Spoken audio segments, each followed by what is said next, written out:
morning and welcome back to blackdoctor.org. I am your host, Ask Dr. Renee. And tonight we are celebrating this month, April. I told you there's a lot of things going on in April. So April is also National Donate Life Month, which means we need to get on the back of our licenses and make sure that we've notified everyone that we'd like to be organ donors. So tonight we are going to talk to the first Black female kidney transplant surgeon in the country. And then we are also going to talk to a kidney recipient and her donor.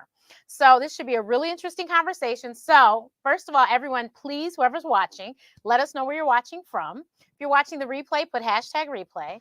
Secondly, my guests hopefully are now sharing the broadcast to their friends while I'm talking. But everyone, if you're watching, please share the broadcast because I know that you know somebody that probably is on kidney dialysis or is about to be.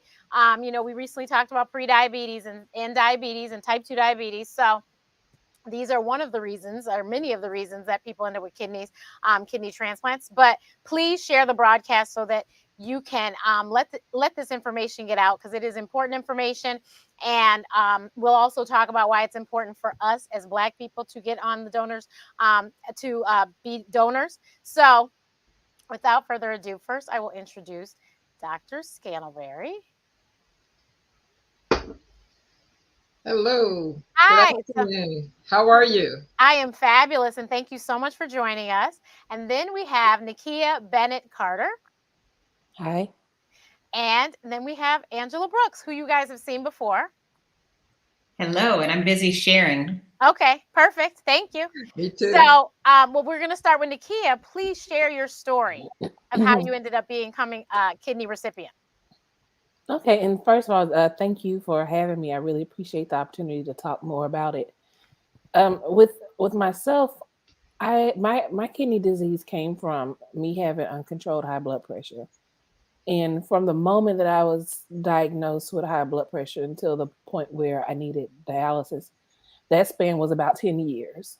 By the time it was time for me to go on dialysis, I was on 10 pills in the morning and 10 pills at night just to control my blood pressure. Nothing like, it wasn't like side effects and they gave you medicine to control the side effect. It was just to keep my blood pressure down. And it was still marginally controlled at that point. I started on peritoneal dialysis, and I stayed on peritoneal dialysis, which was the type where you can do it at home and it's done every day. It is, in my opinion, a gentler form versus hemodialysis. And I did that for almost 2.5 years until I developed peritonitis, which is an inflammation of the peritoneum, which is what the body is, what they use inside the body to kind of filter out the toxins. And I ended up needing to go on hemodialysis at that point after 2.5 years. And I had a schedule of Tuesday, Thursday, Saturday, because that affected my work schedule the least. So I still worked full time as a pharmacist, 40 plus hours a week. And I would say during the time of being on hemodialysis, it was a little harder on my body. I had a lot of times of very, very low blood pressure. So then I started having to take medicine to keep my blood pressure up because my blood pressure was staying very low double digits. And I suffered with dizziness a lot. And my appetite changed. I didn't eat as much. I lost a lot of weight. And it took 2 years before I was matched with my donor. And I probably would have gotten a donor much sooner had I not been so hard-headed about her offering to be tested, to be a donor. And I always say this story is that the way she made it seem when we would talk on the phone and she offered, it was like, oh, you want to borrow my purse tonight? Like, and I was like, no, it's a whole kidney, like, that you'll never see again. And so I was more intense about it than she was. And that's pretty much how the whole journey went. She was real chill about it to me. And I was like a cat on the wall about it all. But once we were matched, it took some months before we were at the surgery date because there was a lot of testing that had to be done on her end because my test had already been done. But everything that I was tested for and she was tested for, to make sure that when they took the kidney, they did not leave her in a better situation than how they found her. And then that she didn't have any type of disease or anything that she wasn't aware of, like blood pressure, cancer, those sort of things, diabetes, that would affect her being a donor, hepatitis, stuff like that. And so that's pretty much where it started. We were able to have the surgery in November of 2017. So this November it'll be year 5, which I'm excited about. And I would say the things that I noticed differently on the other side of transplant, your appetite definitely changes almost immediately, and you are actually hungry again, and you don't realize how much of a fog you were in because your body just got used to the fact that you can't do as much, so you just don't do as much. The tiredness is almost indescribable.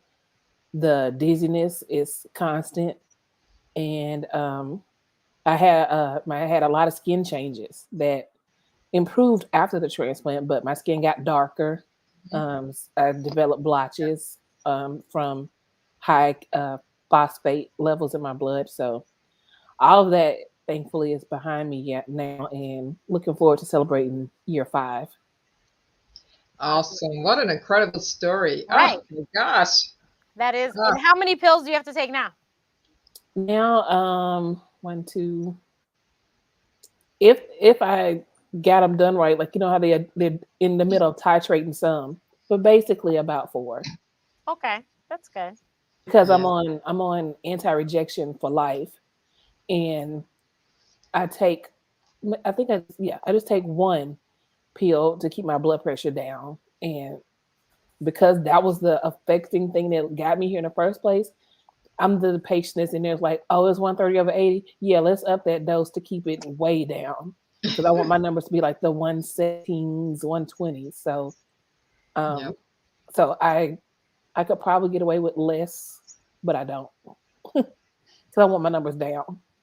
Absolutely. Absolutely. One of the things you talked about was your blood pressure, and how difficult it is for African Americans to have blood pressure control. And as you know, we have high blood pressure that's much more difficult to treat than for Caucasians. And as African Americans, we are 3 to 4 times more likely to progress to kidney failure due to high blood pressure than Caucasians, and Hispanics are also 2 to 3 times, 1 to 2 times more likely to progress to kidney disease. So it's important to control your blood pressure because that is almost like if your blood vessels are just working over time and it's getting thicker and harder, and so all your fine vessels get clogged. And not only does it lead to kidney failure, you can get stroke and heart attacks and peripheral vascular disease, all those things. And so that high blood pressure is the leading cause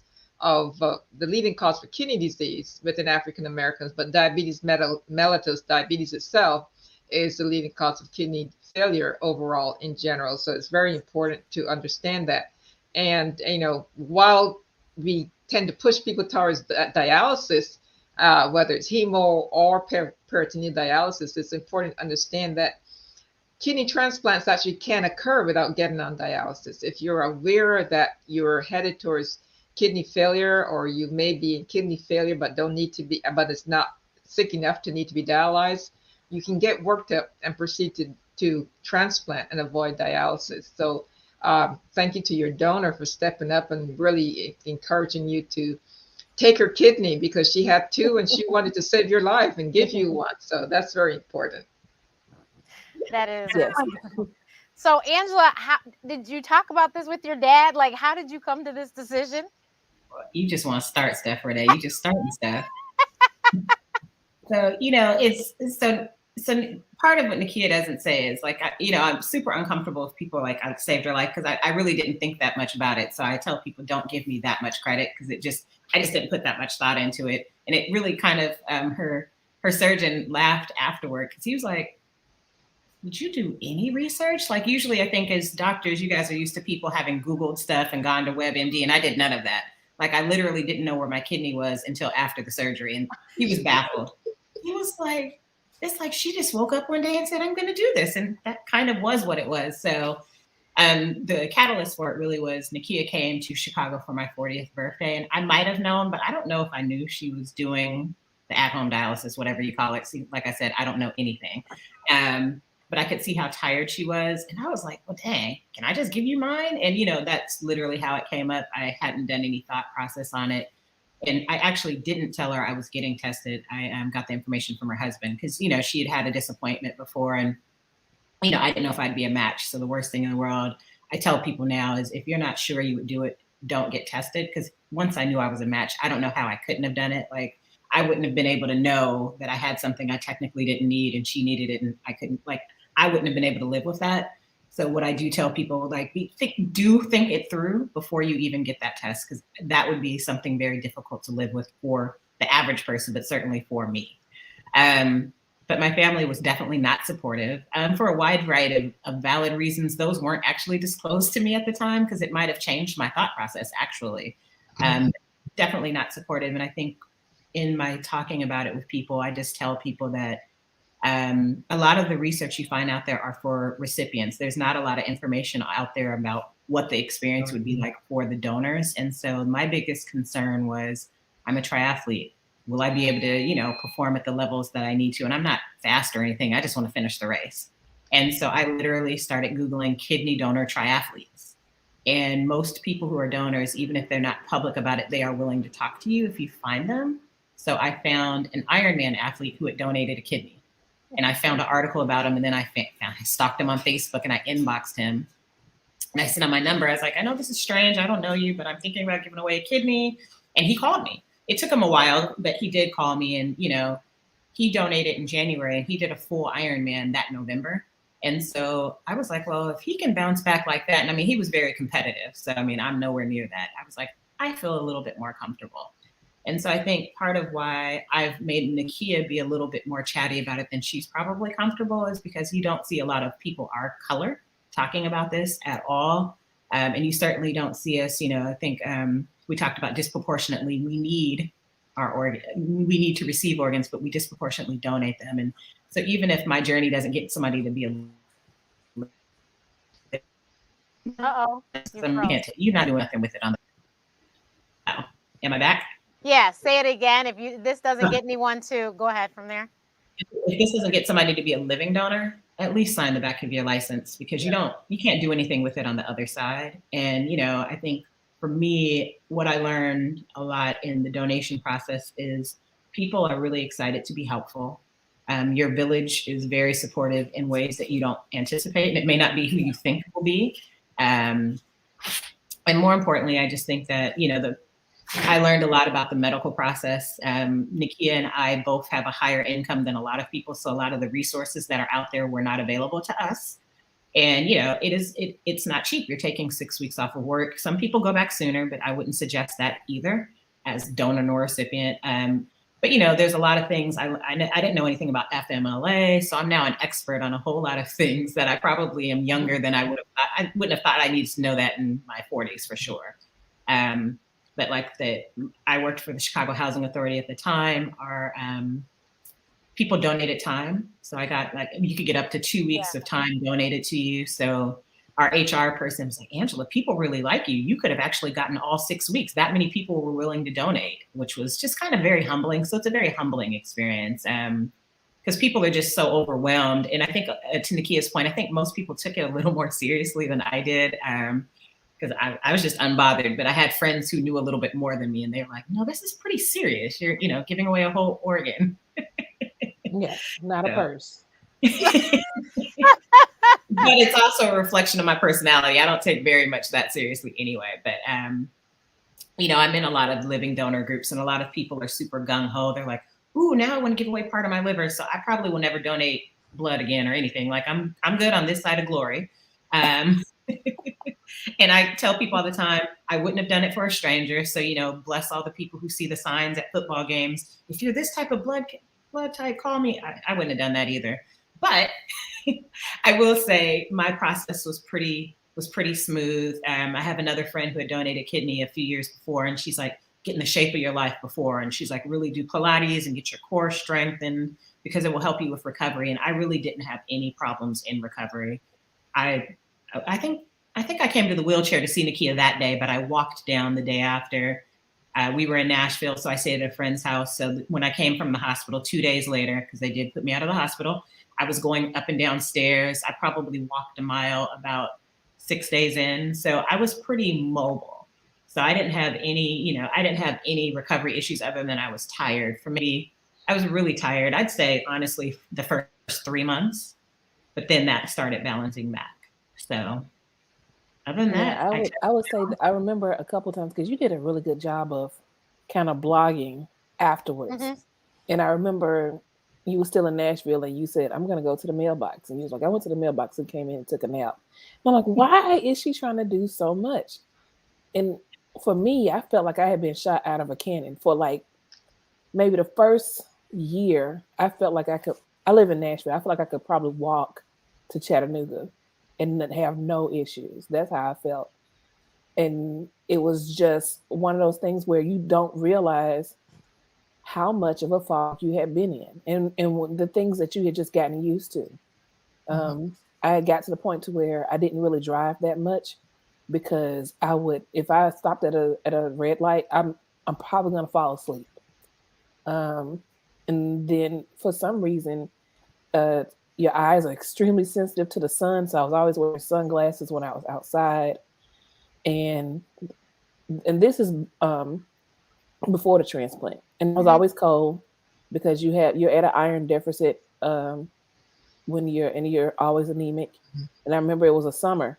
It was 90 degrees outside. I had on long sleeves.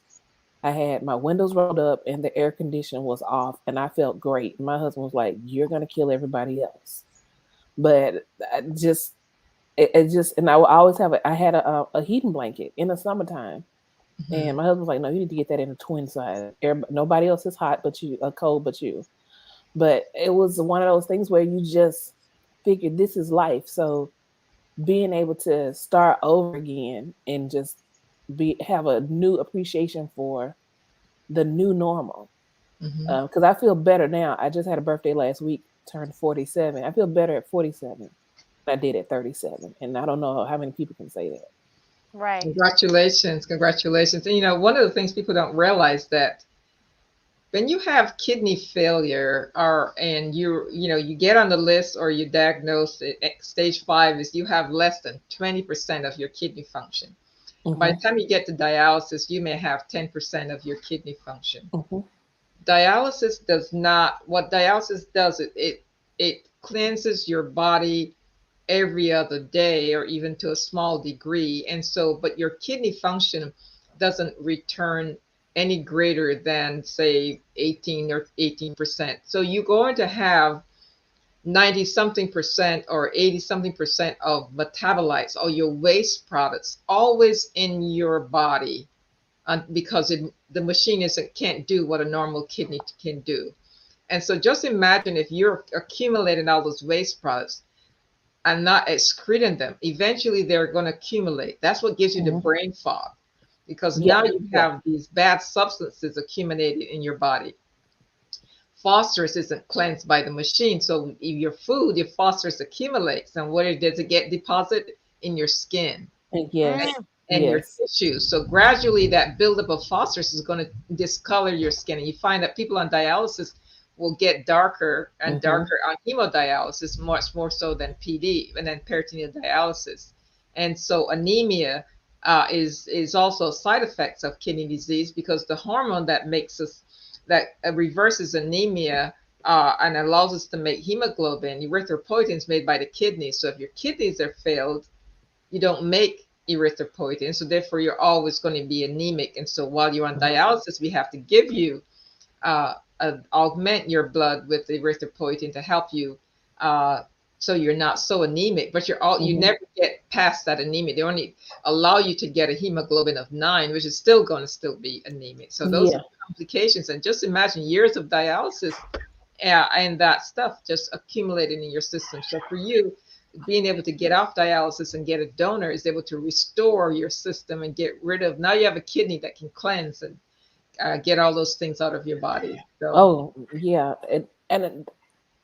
As a pharmacist going through pharmacy school, you learn a lot about the different body systems, but no one talked about enough about what that looks like when you talk about the toxins building up, the mhm, brain fog, because towards the end, what at the time I didn't know was the end. I didn't know, okay, on the other side is transplantation.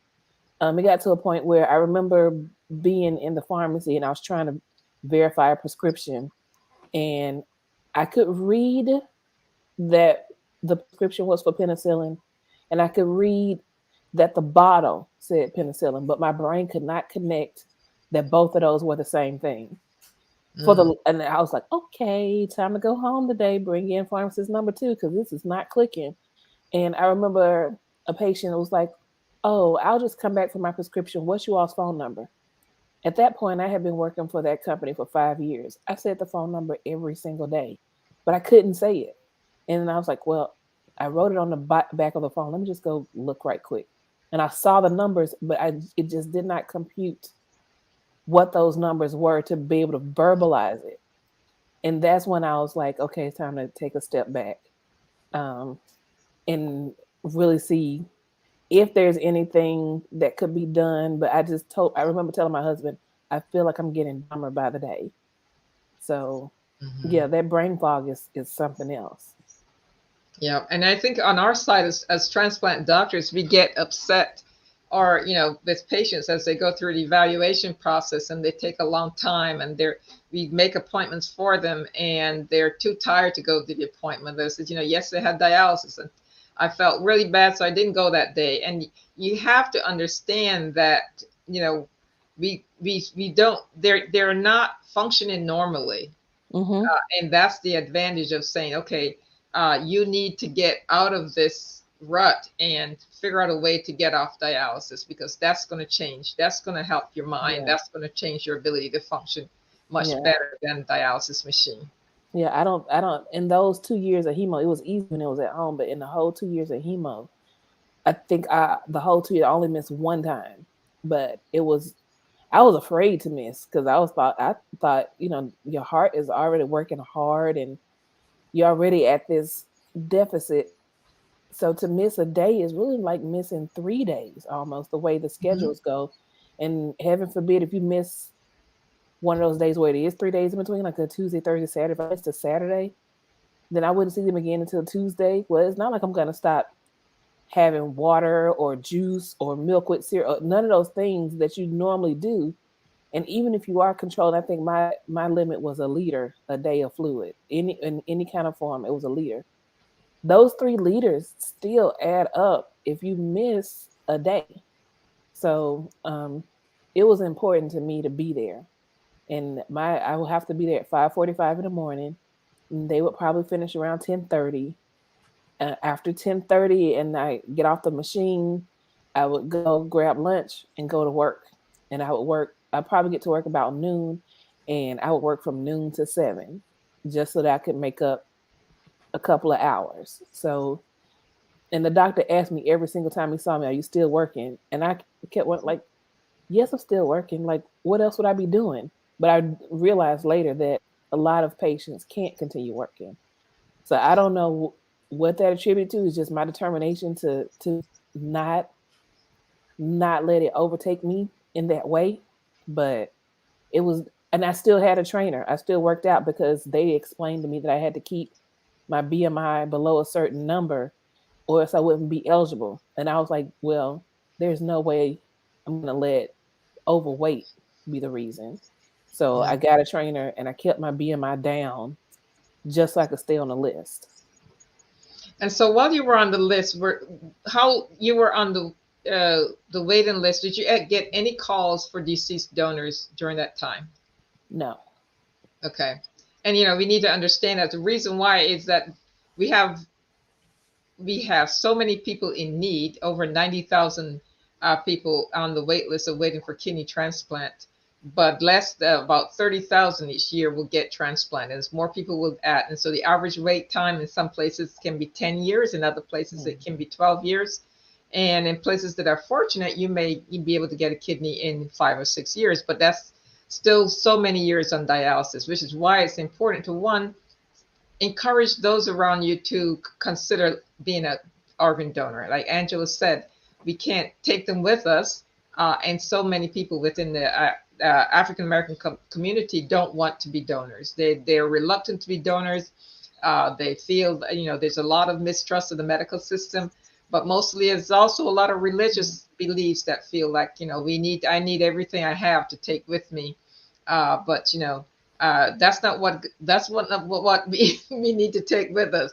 We're all from dust we came, and to dust we will return. Turn to dust. Exactly. Well, hopefully everybody going where they think they're going, because otherwise that bad boy is gonna I fly. have to make sure I go to the right direction just in case. Right. Something in my back pocket.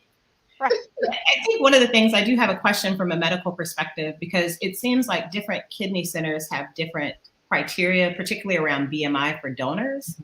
Because I'm in all these Facebook groups, and they're having an argument about the BMI for donors and how some people have to pick based on that, and how that disproportionately might impact donors of color, because we tend to be, for a wide variety of reasons, on the higher BMI side too. And have you found that a lot in your practice when you're dealing with? Yeah, different, I think as we have transitioned the open technique to laparoscopic surgery, it has been a lot more lenient. The biggest issue with donors and obesity is the complications that can come forth from the wound infections and the delayed healing, all those kind of things.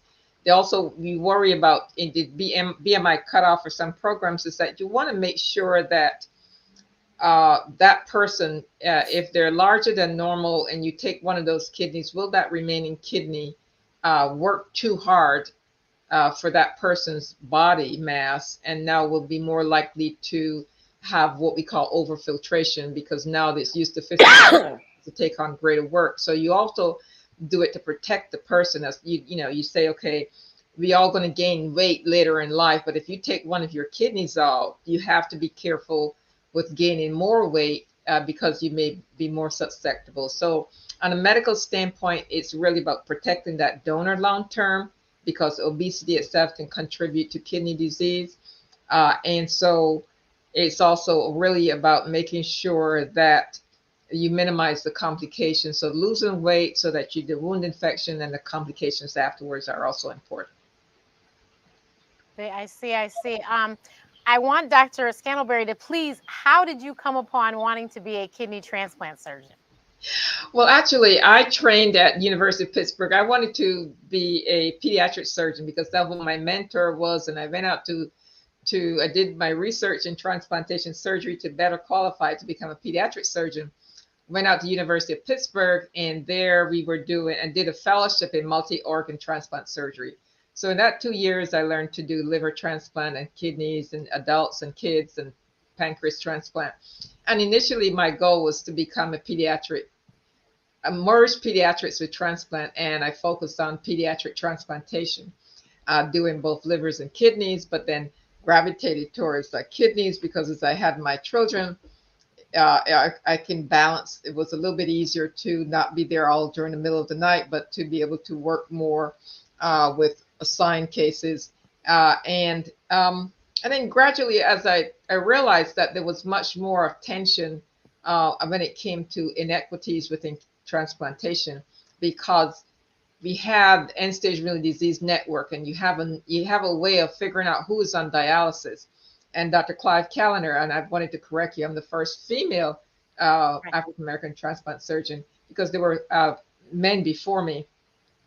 But the goal was really to figure out, why are we predominantly filling up the dialysis units, but not making it to the transplant list? And so those disparities when it came to people of color not wanting to donate, but yet still in need, higher incidence of high blood pressure and diabetes, those were the areas that caught my attention. And so as I transitioned from University of Pittsburgh, where I was doing multi-organ transplantation, then my next jobs were primarily in places that only did kidney transplantation. So I ended up focusing on kidney transplants. Wow. But I mean, even as a child, was anyone else in your family a doctor? No, no, no one was a doctor. You know, I grew up being the last of my siblings, and always knew I wanted to be a doctor. You know, my goal was to be, mostly because I saw it as a career where I can help people, but I also wanted to be independent. I wanted to be my own boss. I didn't want people telling me what to do. And I figure, you know, I can have my own practice because that's what I saw. Our family doctor actually made house visits growing up in Barbados. And so it's like, you know, I can do my own thing just like that. So I was one of those stubborn kids who just, you know, always wanted to do what I wanted to do the way I wanted to do it. So my Maybe mother and I that, maybe that's a trait of doctors, because that's me too. yeah. And, you know, honestly, I tell everyone for about 5 minutes, I was like, you know, forget this med school thing. I'll just be a nurse. We were at a delivery and I was like, I could just be the nurse. And then the patient nearly kicked me in the head. And I quickly realized that if I was on the other side with the doctor, that wouldn't have happened. That was it. I said, oh, forget this. I will be a doctor, because I almost got knocked out. So I understand. I understand. If there's any questions, please post them in the chat and I will try to get to them. But so Dr. Scantlebury, my question is, especially since you said you did other organs, I think many people don't realize that kidney, yes, we have 2, but the liver is something that you can donate as a living donor as well. Correct, correct. You can give a portion of your liver. And generally, when we think about, you know, when we think about the liver, we think it's not really equal. We have a large portion that sits on the right side under your rib cage, and then it slivers off into a smaller left lobe. And so you actually have to, you know, it's pretty in-depth surgery, but certainly you can take a portion of the liver and donate it to someone. And the liver has the ability to regenerate.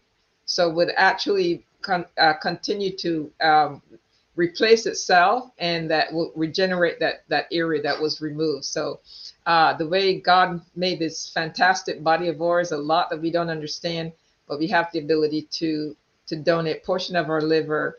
And so one of the things that's done, as you do with the donor, is that you check the anatomy of the liver. So, you know, as you did your in order to be a donor, even for Angela, she had a test that decided whether they were going to take the right kidney or the left kidney. And a lot of it is based on the anatomy. How many blood vessels are going there? Is it 1 or 2 or 3? And is one bigger than the other? Generally with donors, we think about our kidneys as being 50-50, but they're really not. They're like 48%, 52%. And so the goal was, some people a little bit more extreme, it may be 47 and 53, but the goal really is about, if you take whatever you take, you want to leave the better one behind for the donor. So if one is smaller, you take that one. If one has more troublesome things on it, like cysts, you take that one. And so with the liver, before you decide whether that person would be a donor, you're going to look at the anatomy and decide if it can easily be split without any issues. So a lot of that goes into it also. Very interesting. But yeah, we need people to please sign up. And then can you also speak to why it's important for us as Black people to sign up to donate? Oh, absolutely. Because, as you know, unfortunately, more and more people of color are being added to the waiting list for organs. And we only make, while we make up 12% of the population, we make up about 35%, 33 or 35% of those waiting for kidney transplant. We don't get that same amount of donation. And so we, you know, it's, as people of color, we are predominantly in need. But for many people, while it's important to understand that the majority of donors, 80-something% of donors, are from Caucasians, we need to be able to meet the demand, because, you know, donating more, you have better compatibility. We all share things in general, but while we don't focus on how well we match for deceased donors, it's also very important to be able to increase the supply. We're in the demand, but we're not coming to the plate to give to the organ donors. And so it's really about encouraging our friends and families, if they have questions, really about finding the correct answers. You often hear these stories about, you know, my great nephew's best friend who went to college, and He heard a story of how somebody else's niece woke up in a bathtub with their kidneys missing, and this person went to the hospital and they had minor surgery, and next thing they were dead and they took the kidneys. So there are all these myths and misinformation that's out there, and certainly television doesn't add to it in some ways too. But it's all about really getting the facts and learning the truth about the ability to help others and to be able to say there's so many of us that are in need. And I think most of us as African Americans can think about one person who is either on dialysis. We can think of a family member or a friend who has high blood pressure, somebody who has diabetes, and we don't know how that may hit home, how those as leading causes of kidney disease, we may end up with someone who is in need of a kidney transplant. And it's so important to share your story, because you don't have to be related to be able to give a kidney or to donate an organ. As you know, that Angela and Nakia were not related. Sometimes we think about, well, I don't have any relatives. Well, it goes beyond relatives. What about your friends? And in the times where we were much more physical presence, I tell people, share your story, because you don't know who's out there may be inspired to say, you know what, this may be something I could do. And also, they may not be, but if, like, for instance, we just had a young man who his mother's friend at work it passed on, and they were asked about organ donation, and the friend remembered that her co-worker's son was on dialysis because she talked about it. And so she was very good in making a direct donation. She says, I would like, if possible, for one of my loved ones' kidneys to be given to this young man. So knowledge is power. Just be able to let other people know, because you don't know who may be able to help you in your time of need. Definitely. We have a question for you, Angela. When did you know you wanted to donate to Nakia?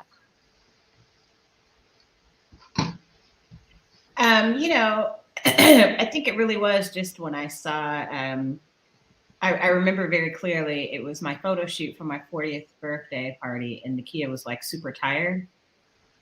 And when I went to her room the following day and she was still kind of dragging, I think that's when I physically saw like the impact of dialysis. Because again, I didn't even know where my kidney was until I gave one away. So I literally, like, it just, I don't think until I was doing my final, because I did all of my testing at Northwest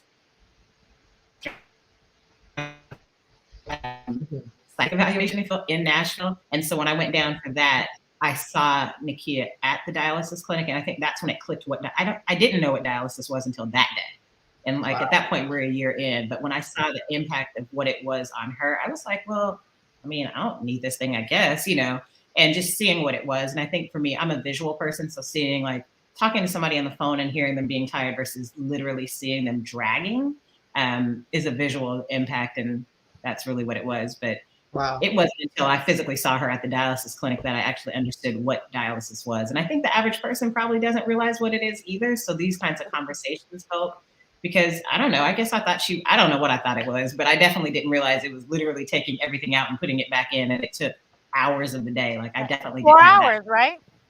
At least 4 hours. Yeah.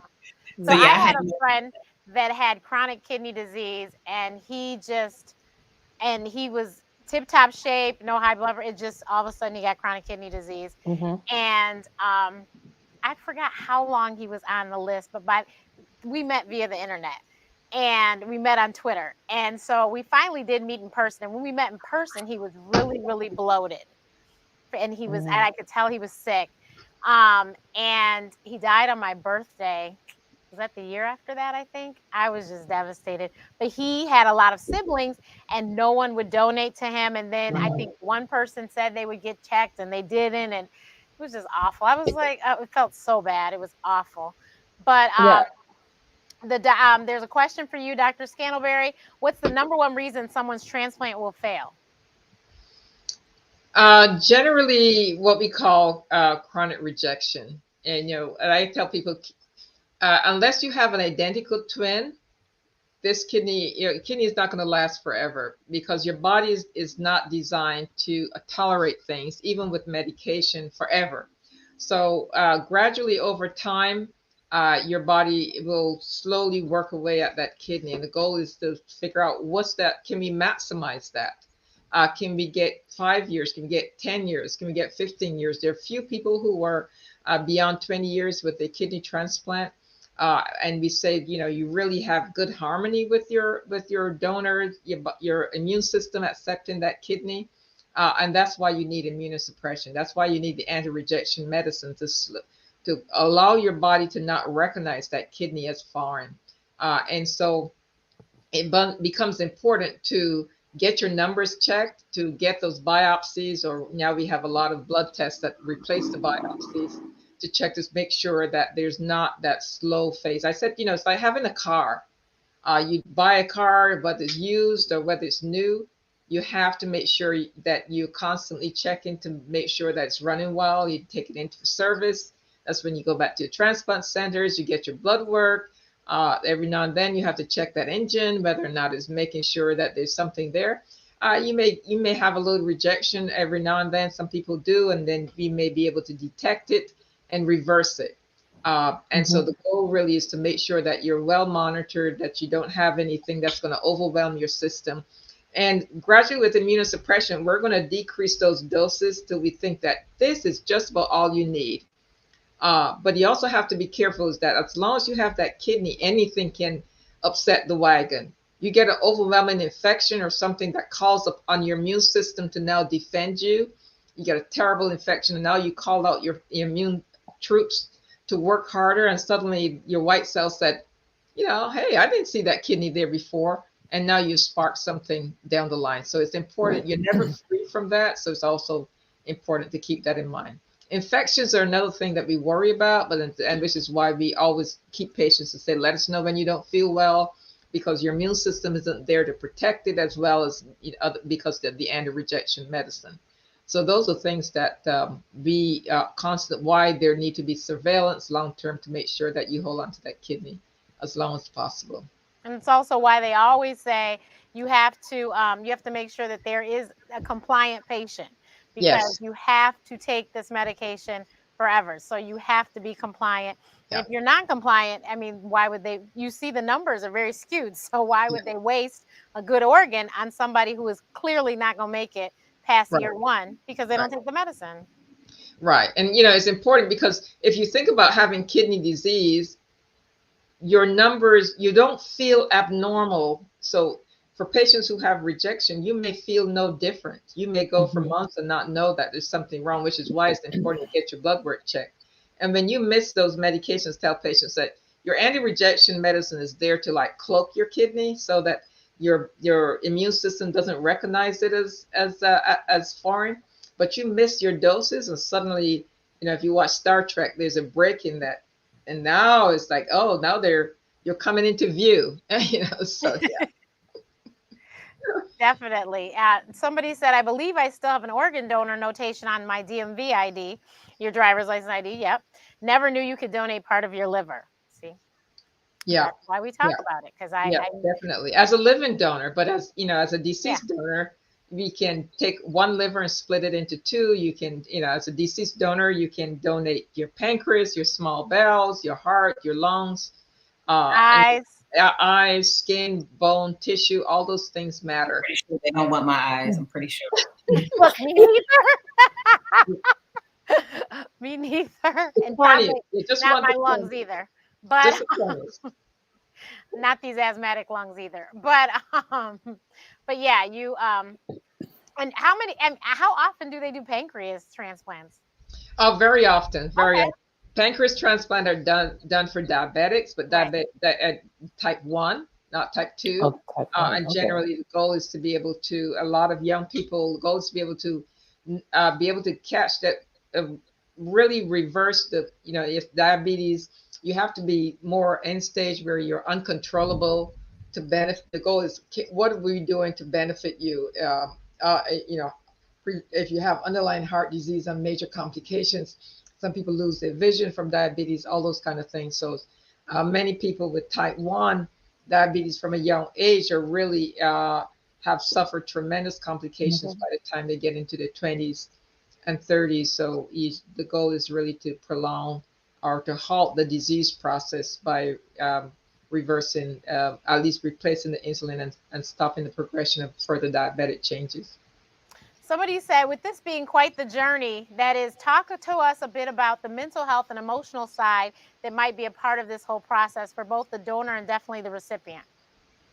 Definitely. I mean, they can tell you their experience, but for people, so many of them, so many of recipients are diagnosed acutely and aren't aware of the fact that they're headed towards there. And for many people, just dealing with the fact that now I have this disease process that will be with me for the rest of my life, is not, you're not going to cure it. Like, your goal is, can I get a transplant? Can I get back to normal? How complicated it is. And as Nakia was saying, the brain fog and the inability to function normally can be very traumatic to people who were used to living full lives. And I'll let you add your side as well as Angela. I'm pretty much an even keel person, but during that time, it was a severe depression, so much so that there's a team when you're in transplant, there's a team, there's the doctor, the nurse, a case manager, a social worker, and all that sort of stuff, and a nutritionist. And the social worker was like, I think you need therapy. And I had never heard that before. And the first time I heard it, I kind of dismissed it. But then the second time they mentioned it, I was like, well, let's try, because the feeling that I felt about the fact, it just kept reiterating in my head, you're not going to live that long. You're not going to live that long. And that got to be such a depressing thought. And I would be lying if I didn't say during those times that my kidney was on, the health of it and the fact that it was failing was on my mind all day long. Because you just can't believe that. And I wasn't even 40 yet when all this started. I wasn't even 40 yet. That, it's like you replay every single thing in your brain. Where did it go wrong? What did I do to get myself at this point? And it wasn't anything that I could pinpoint, but there you are. So I mean, I ended up going to therapy, and it helped tremendously so that I could put things in perspective, because around those times, that's when you're trying to get things ready for retirement. So you're getting life insurance and stuff together and all that sort of stuff. And I couldn't get life insurance because they deemed me being on, let me take that back. I had the benefit through my work, but I couldn't get any additional life insurance because they deemed me being on life support. And when I heard that took me somewhere else. So it was a very difficult time. I was very much depressed, and I needed assistance to get through that. And it was great to just talk to somebody. I didn't need medication per se to get through the depression, but it was helpful to talk to someone. I felt much better. And I'd advise anybody that if they're going through it and they just know that you waking up every day and you just not feeling right. You just not, you know what your former self was, and you're nothing like that. Like, I was unrecognizable to myself because you just can't do everything. And so you keep meeting roadblock after roadblock of things that are being slowly taken away. And definitely when you're at an age where you feel like life is really just beginning, you're not able to do those things, travel. And I always tease that at first, a road trip, I was the best person because I never had to use the bathroom. But those sort of things start to weigh on you because you can't enjoy it the same way, especially when I was on peritoneal, because while everybody else is out shopping or whatever, I still got time during the day that I got to be on this machine until the prescription of how long I need to be on the machine is up. Traveling with that machine, and it's huge. It's a really big machine. So I would say the mental part is the most difficult. And my heart goes out to people that are suffering right now. I would urge them to seek out help. There are a tremendous amount of free therapy that you can get because of what Medicare covers. So I would urge them to use it. I would want to just dissipate the stigma around seeing a therapist. It's life changing in the most positive way possible. Mm-hmm. I think from my perspective, I'm a true believer in therapy. I've been going to therapy in general, so like that wasn't a new thing. But I think one, everybody is not going to support your decisions, so there are going to be people who need that, particularly people who care a little bit more about other people's opinions than I do. But you do need some support around that. But then, for the first time in my life, I couldn't do anything. Like sitting around doing nothing can be a little isolating. Well, everybody's experienced after the pandemic, but prior to that, right. So that can be a little bit. And one of the things that helped me a lot is, again, my friends took it a little bit more seriously than me. They set up a care calendar. So when the 2 weeks I was in Nashville, I was pretty good. I was staying with somebody, but when I got back to Chicago, I was by myself. And so for the first month, somebody was either bringing me food for the first couple of weeks, but more importantly, they scheduled activities because I'm pretty lazy. Like I can sit around and watch TV and not get up. Give me a reason to not get up, I'm not getting up. So they made sure somebody was coming with the explicit intent to make me do something active, even if it was just, I live up 4 flights of stairs. So literally make Angela walk up and down the stairs today. So that was one of the things that I thought was really helpful for me. And it kept me sane because that meant I was seeing somebody at least every day or every other day because it can be lonely. Yeah, one of the things we do for encourage both dialysis patients and post-transplant patients is to participate in support groups, because then you realize you're not alone. There's so many things that you'll be able to share information and realize that there are things you can do to be helpful, and also to share your journey and your depression. And we tend to be oblivious to the fact that patients on dialysis have so much to deal with. So it's really important for understanding that even after transplant, many patients have to deal with, now my life is, I thought I was going to be free to do all these things, but now you want me to come every week, and now you're telling me to take all these medications, and I can't do this, and I can't eat this, and when can I get my life back? And so those kind of things, you often, just in terms of being, which is why each transplant program have a social worker and someone, the psychologist there to help you get through, even for the donors post-op, even post donation. Some donors feel let down. They feel like, okay, I've done my thing, and now the focus is on the recipient, and nobody cares about me. And even though I gave this great gift, and what about me?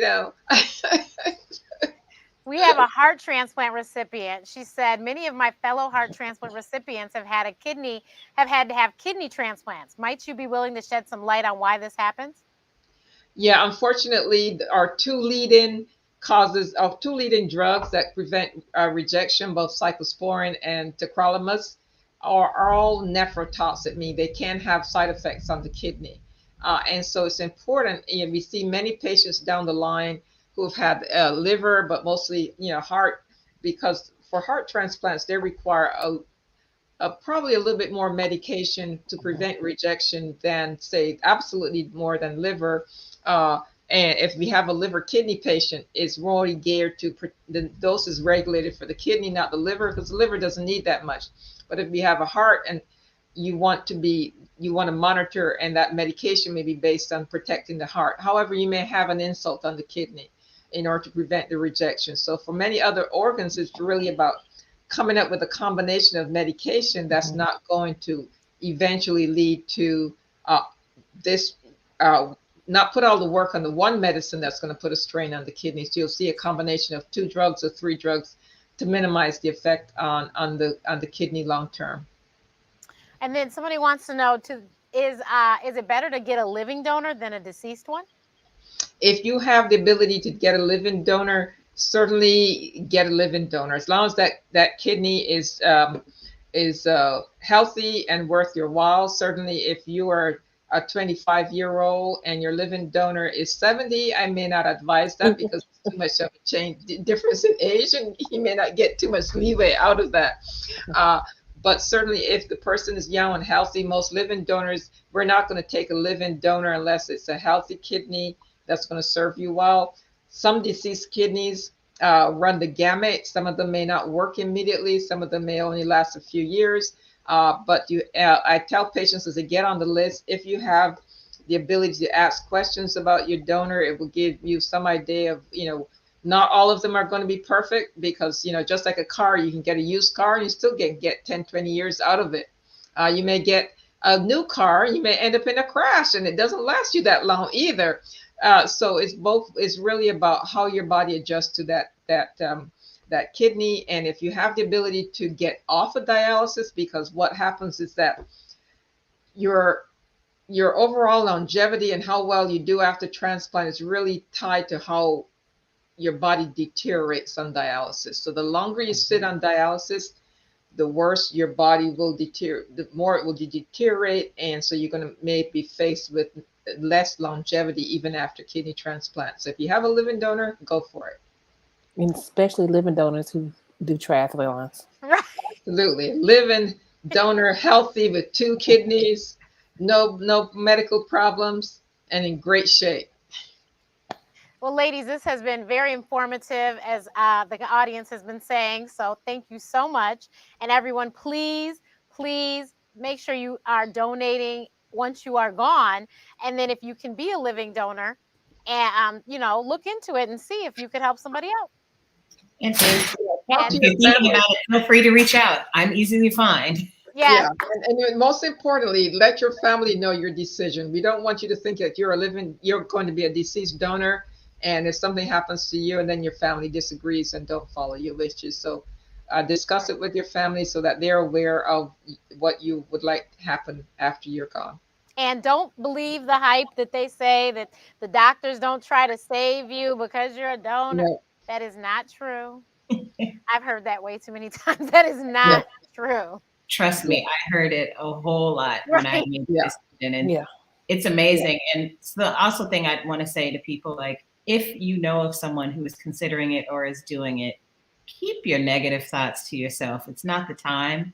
It's one thing to express medical concerns, but your conspiracy theory and all of those things are not helpful. And you really could be talking someone out of making a decision that's, you know, pretty important to someone else, because at the end of the day, there's lots of medical research out there for people to research. So if your opinion's based on that, but if it's off of something you read on the internet that was by somebody who went to, you know, Facebook medical school, keep it to yourself. Yeah, and as far as getting to be a donor, you have to have significant brain injury and be declared that by independent neurologists or radiologists that there's no oxygenation to the brain before the family can be approached about taking you off life support or discussing donation. So there's no snatching of organs as people tend to believe. Yeah. So everyone, as I said, April is a lot of things. Still waiting to get a paycheck, Nikia. April is Financial Literacy Month. So next week we will They have. say you get paid. Right, exactly. So next week we will have Jay the Trader and Cassandra Cummings, my 2 money coaches that have helped me to change things around in my money by teaching me to trade. And so hopefully we can help you guys. So thank you guys, thanks everyone. Have a good night. See you next week.